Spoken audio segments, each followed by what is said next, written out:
Baik pemirsa, kami menerima naskah berita terkait dengan rekaman suara korban yang disampaikan dan ini sudah tersebar di media sosial. Saya bacakan untuk Anda. Mata saya luka, sudah tak bisa melihat. Telinga luka, kepala luka, hingga kaki saya luka. Tubuh saya luka sangat parah. Dan meskipun saya dalam keadaan kepala darah semua, tapi saya berdoa kepada Allah, ya Allah, bagaimanapun saya juga ingin pulang dalam keadaan apapun juga. Sekalipun dalam keadaan amit-amit, dalam keadaan mati. Setidaknya orang tua harus melihat mayat aku kayak gimana.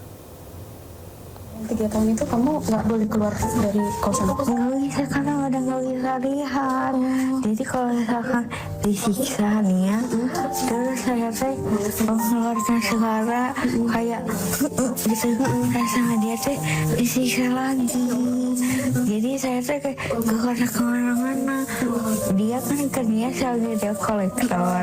Jadi kalau misalkan dia pergi lagi ke konsumen, saya suka disuruh tidur. Kalau misalkan ikut, paling saya disuruh pakai masker. Aku sering dihukum sih. Aku sering dihukum. Pertama, mata dulu yang dihukum.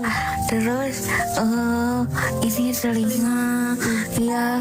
Terus kaki juga sama bodong, ya. Terus dipaksa untuk pakai tato sama dia. Terus kalau makan sehari cuma 1 kali. Ya itu juga ya, kalau makan aku juga makan sendiri.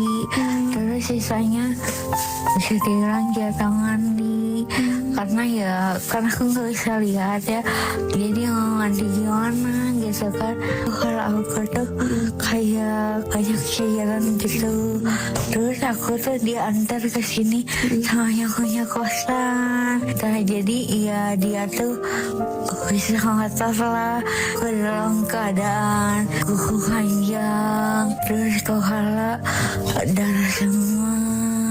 Berdoa sama Allah, ya Allah, gimana pun juga aku ingin pulang dalam keadaan apapun juga gitu. Sekalipun dalam amit-amitnya dalam keadaan mati pun gitu. Setidaknya orang tua harus lihat mayat aku kayak gimana gitu kan. Semoga kesembuhan diberikan kepada korban dan pelaku semoga saja bisa segera tertangkap. Sementara itu pemirsa, seorang warga panik saat wajah pelaku penyekapan dan penyiksaan tersebar di media sosial. Pasalnya dirinya memiliki paras yang mirip dengan pelaku.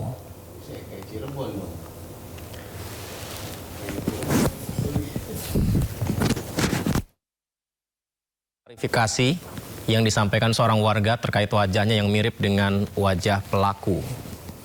Kita bisa lihat ya, wajah mirip Taufik. Warga ini pun akhirnya panik. Ya, pelaku penyekapan dan penganiayaan YTT di Rancaikek, Bandung hingga saat ini masih dicari. Dan seorang warga ini sempat menceritakan pengalamannya saat dia ditegur seorang bapak di minimarket, di mana bapak tersebut menuduh dia adalah sosok yang mirip dengan pelaku yang tersebar di media sosial. Akan tetapi warga ini menegaskan dirinya tidak ada hubungannya dengan kasus itu. Assalamualaikum warahmatullahi wabarakatuh. Nama saya Aditya Pratama Putra, asal domisili Soreang, Kabupaten Bandung. Di sini saya ingin membuat video klarifikasi bahwasanya saya bukan Taufik Hidayat. Ya, jadi kemarin ada bapak-bapak di Alfamart tiba-tiba ngajewang gini ya. Kemana sih?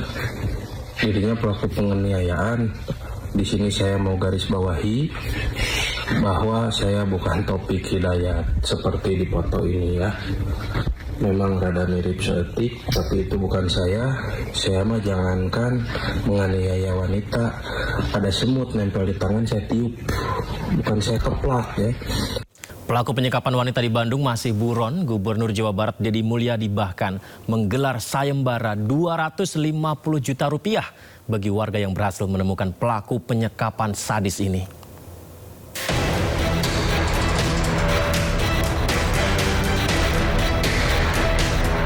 Taufik Hidayat, pelaku penganiayaan dan penyekapan kekasihnya di Bandung hingga saat ini belum ditemukan.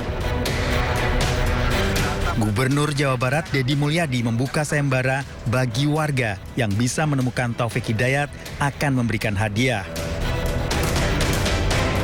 Deddy Mulyadi geram dengan tindakan Taufik Hidayat yang menyekap dan menyiksa korban di sebuah indekos selama 3 tahun. Saya juga memberikan ruang bagi warga dimanapun berada untuk berpartisipasi mencarinya. Dan siapa yang bisa menemukan Taufik Hidayat, menyerahkannya kepada aparat atau menginformasikan kepada aparat keberadaannya, saya memberikan hadiah 250 juta rupiah sebagai bentuk partisipasi saya agar Taufik Hidayat segera ditemukan. Deddy Mulyadi meminta polisi bergerak cepat untuk menangkap pelaku agar dapat memberikan rasa aman bagi warga Bandung. Dari Bandung, Jawa Barat, Ervan David, iNews melaporkan. Ratia menceritakan pengalamannya saat menjenguk korban di rumah sakit. Dirinya menegaskan pelaku harusnya dihukum seberat-beratnya.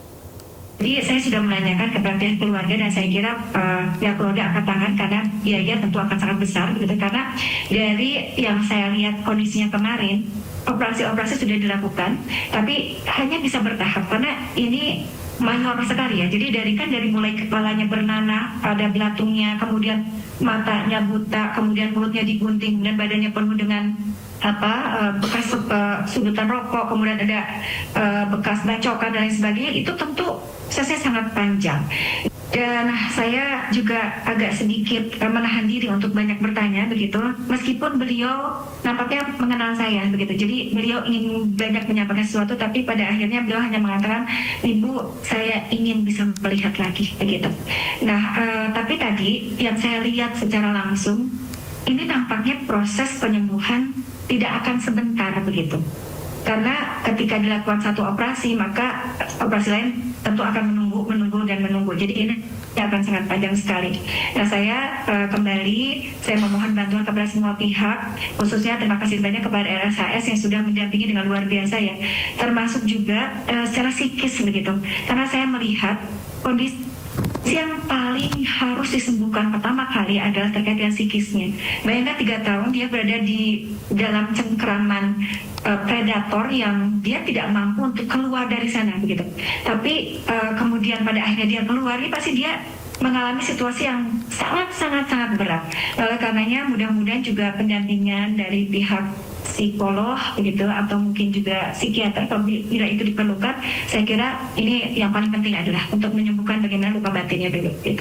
Juga mendengar dari Pak Hotman Paris dan lain sebagainya juga punya keinginan untuk membantu. Saya kira terima kasih banyak karena ini warga kami ya yang tentu harus dibantu begitu. Tapi yang paling penting tentu yang kami inginkan adalah hukuman yang seberat-beratnya. Luka ini saya tidak yakin bisa hilang 100%. Dan ini harus menjadi contoh bagi semua pihak begitu. Tidak boleh lagi kita membiarkan ada anggota keluarga kita, tetangga kita, teman kita, saudara kita yang mengalami hal seperti ini. Semua harus punya kepekaan sosial yang sama begitu.